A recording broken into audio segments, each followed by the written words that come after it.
ትልቁ ክርስቲያናዊ ህይወት ላይ ጠንቁን እንዲበዛ ያደረገው አንዱ መንገድ ያ ፍልስፍና ነው።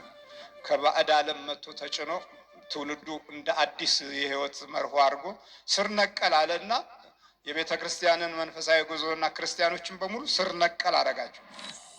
በዚህ አይነት ደግሞ ብዙዎቻችን በብዙ ምቀኞች ፊት ስለምንመላለስ አንዳንድ ጓደኞቻችንም ጤናማ የሆነ ባህሪ የሌላቸው ስለሆነ ሀሳባቸውን ሲያካፍሉን ነገራቸውን ኑሯችንም አብሮ ይካፈላል።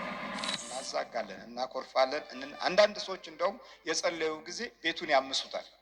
እንደውም አንዳንድ ልጆች ባትጸልይ ይሻላል እባክሽ ዝም በይና ተኝ ይላሉ። እከሌ ይባላለሁ፣ ክርስትና ስምሽ? ክርስትናም ስሜ አልማዝ ነው የሚሉኝ አሉ። ክርስትና ስምሽ? አዎ አልማዝ። የዓለም ስምሽስ? አልማዝ። አሸበርና ከበደን ይዘን እንዴት ይሆናል? ጥላሁን ብለነው ጥላ ያልሆነ ስንት አለ። እንደውም ጭራሽ የሚያቃጥል ሆኖ ቁጭ። ደስታ ብለነው ደስታ አልመጣ ብሎ ሁልጊዜ እንደውም ይሄ ስም ያለው ሰውዬ ያለቅሳል ደስታ ስለተባለ። እንደውም ተገላብጦ ይሄ ስም ሁሉ ጠልተውት ጩኒ፣ ጡኒ፣ ቁኒ፣ ሊሊ፣ ሊዛ፣ ቁዛ እያሉ ወጣሉ።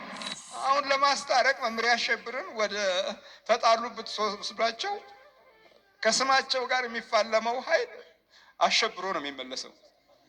እውነቴን ነው የምላችሁ።